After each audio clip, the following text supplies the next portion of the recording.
E hoje a gente vai falar sobre o toque.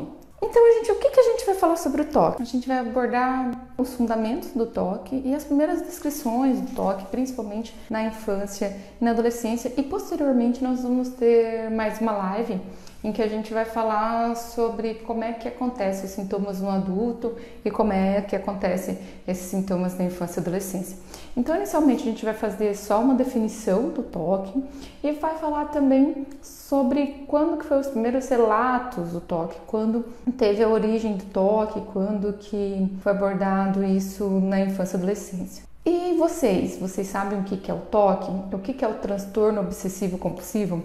É uma coisa muito frequente que a gente escuta em consultório, é o indivíduo dizer assim, eu tenho toque. Não, eu gosto de tudo limpo, eu tenho mania de limpeza, eu gosto de tudo organizado, então eu tenho toque. E ter isso é ter toque. Gostar das coisas sempre organizadas e arrumadas é ter toque.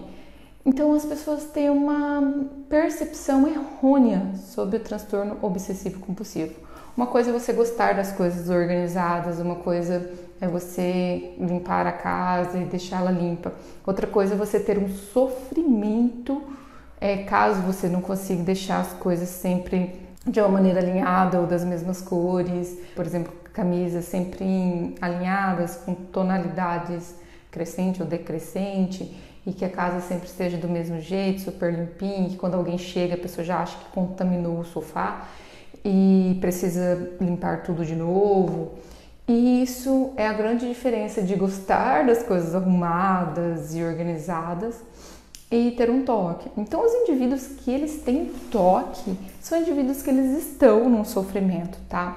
Não é um indivíduo que acha, eu tenho toque porque eu gosto das coisas organizadas e arrumadas e terminou de brincar, se a criança terminou de brincar, eu gosto que meu filho guarde as coisas. Então, vamos começar falando sobre a definição. O que é o transtorno obsessivo compulsivo? Então, para a gente definir obsessões e compulsões, vamos entrar no diagnóstico. Para a gente dizer que um indivíduo tem um diagnóstico de transtorno obsessivo compulsivo, ele precisa ter ou obsessões ou compulsões. E o que são as obsessões?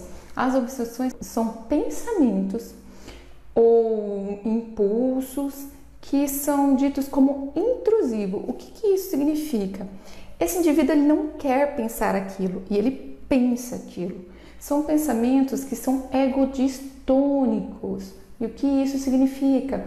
Esse indivíduo tem um sofrimento de pensar aquilo e ele não quer. É um pensamento que não é o que ele desejaria pensar, é egodistônico do seu desejo. Então ele desejaria pensar outra coisa, no entanto ele não consegue pensar em outra coisa e só pensa aquilo, e isso gera um sofrimento. Muitas vezes esses pensamentos intrusivos que do nada surgem no pensamento do indivíduo, eles precisam ser aliviados, e para serem aliviados, muitas vezes esses indivíduos passam a tentar pensar outros pensamentos para tirar aquele pensamento que está intrusivo no seu cérebro, ou até mesmo ele realiza algumas compulsões. O que são as compulsões? São comportamentos repetitivos de uma maneira que eles desejem não sentir mais aqueles pensamentos intrusivos. Então, para eu fazer o diagnóstico de transtorno obsessivo compulsivo, eu preciso ter ou obsessões ou compulsões, ou os dois, tá? Então, isso é uma coisa que veio mudando ao longo do tempo do diagnóstico. Antes a gente precisaria ter obsessões e compulsões, hoje só ou obsessões ou compulsões, ou até mesmo os dois sintomas. E quando a gente fala das compulsões, nós estamos falando de comportamentos repetitivos, em que o indivíduo se sente compelido, ele se sente, vamos dizer, compelido, a maneira mais exata de dizer, a fazer para reduzir a angústia dos pensamentos obsessivos, tá? E então esse indivíduo ele não precisa ter só um comportamento repetitivo, mas ele também pode ter um ato mental. Por exemplo, assim, esse indivíduo começou a ter um pensamento em que ele precisa verificar se a porta está fechada, que seria um pensamento obsessivo. Aí ele passa a ter um comportamento de ir lá e verificar várias vezes se fechou ou não fechou a porta. Eu acho que até essa questão da porta, uma coisa difícil é que as pessoas também podem ter uma personalidade obsessiva e não ter o transtorno. Então vamos dar outro exemplo. Um indivíduo que ele tá com ideias obsessivas de contaminação. Então ele acha que tudo que ele toca ele pode se contaminar, ou mesmo ele pode ter um pensamento que se alguma pessoa chegar próximo dele, ele pode estar se contaminando. E a partir disso, esse indivíduo ele não pode receber um toque, esse indivíduo ele passa a pensar se alguém tocou ele e ele foi contaminado. E a partir disso ele passa a ter alguns tipos de comportamento ou mesmo atos mentais para aliviar esse sofrimento.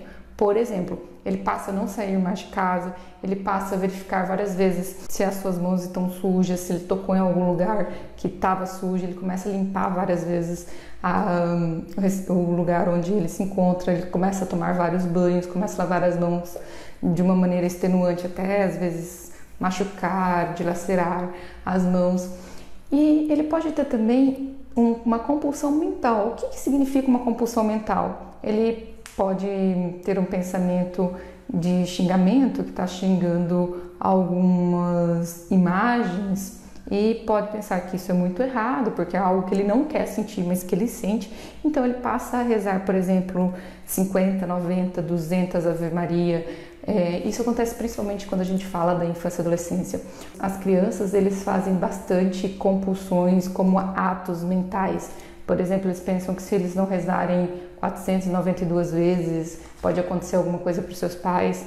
Eles pensam que se eles não, não tiver um ato mental, por exemplo, de contar 1 até 10, algo de ruim pode acontecer para os seus cuidadores, então eles passam a ter uma compulsão muito mental. Isso é uma coisa muito prevalente quando a gente está falando dessa população da infância e adolescência, tá?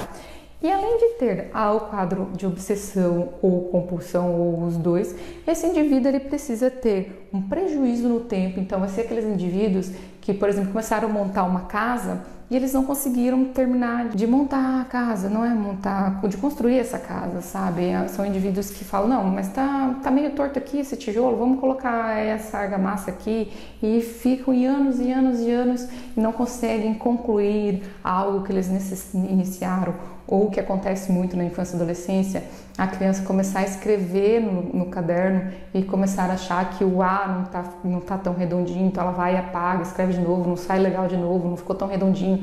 Essa criança vai e apaga de novo, escreve de novo o A e até rasgar o caderno e não consegue sair dali. Então esse indivíduo ele tem que ter um prejuízo ou no tempo, ou ele precisa ter um sofrimento muito significativo a ponto de ele não conseguir vivenciar a vida com os outros indivíduos por conta desse sofrimento, sabe?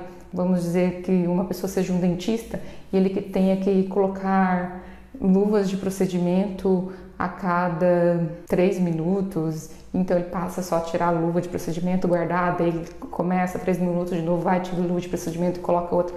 Então esse indivíduo ele passa a ter um sofrimento muito significativo, a ponto de ele ter um prejuízo no seu próprio desenvolvimento quando a gente está falando da infância e da adolescência. E além disso tudo, esses sintomas interferem no tratamento de alguma forma, no sentido em que esse indivíduo muitas vezes tem até medo de fazer o tratamento, porque eles têm muita vergonha do que eles pensam. Eles sabem que aquele pensamento é algo surreal e que as pessoas normais, ditas normais, não teriam esse pensamento. E muitas vezes eles tardeiam procurar atendimento médico. E esses são os maiores prejuízos de quem tem o toque. E quando o toque foi descrito pela primeira vez? O toque ele foi descrito pela primeira vez em 1838, tá?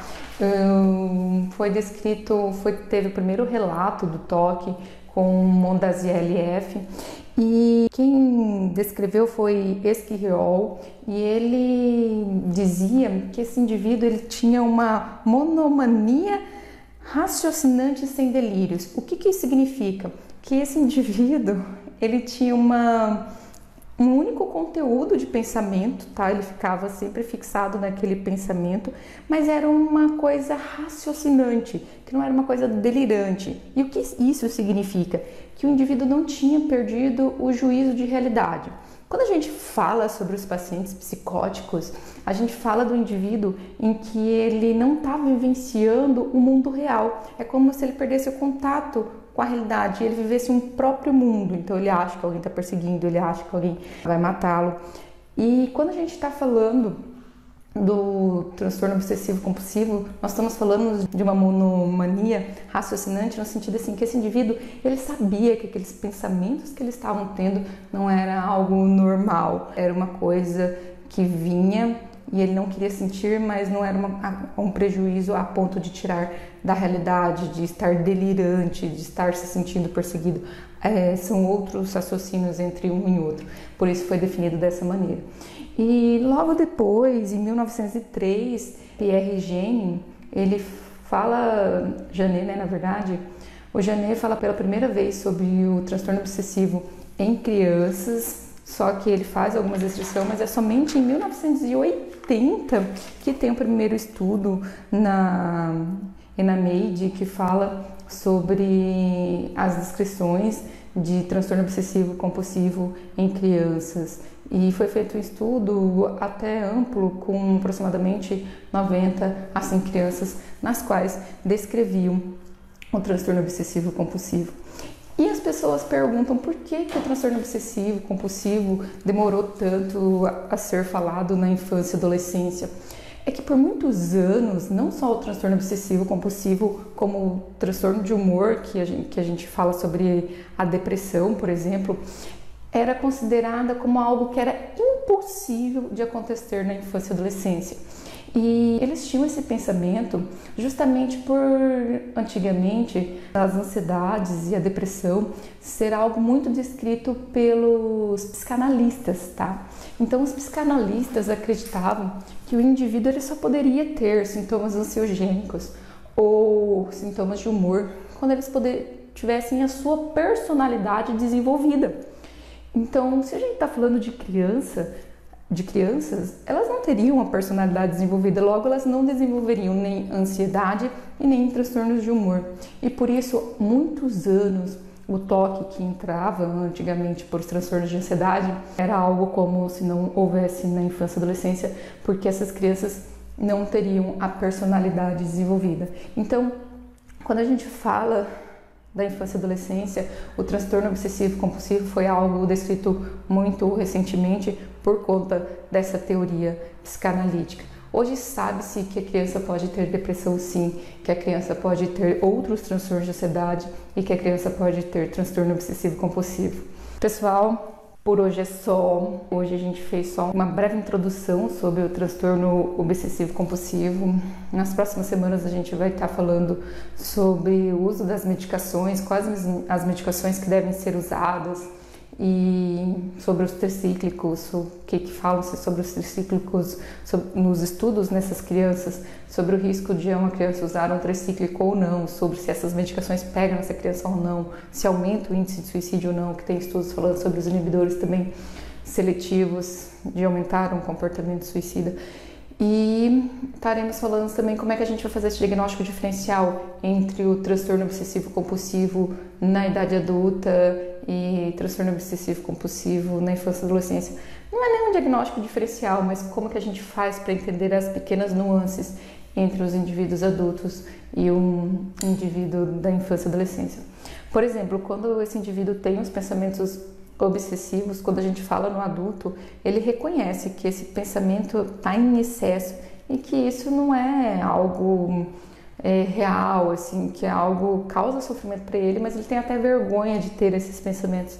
A criança, muitas vezes, ela não consegue nem perceber e reconhecer que esses pensamentos estão em excessos e são algo egodistônico. Ele sabe que ele tem um sofrimento, mas ele não está entendendo por quê. Porque a gente está falando do indivíduo que justamente está em desenvolvimento e está aprendendo com o ambiente e com os prejuízos que isso tem lhe causado. Tá bom? Espero que vocês tenham gostado de mais essa live. Na próxima semana a gente fala mais sobre o toque. Até mais, fiquem com Deus e até a próxima.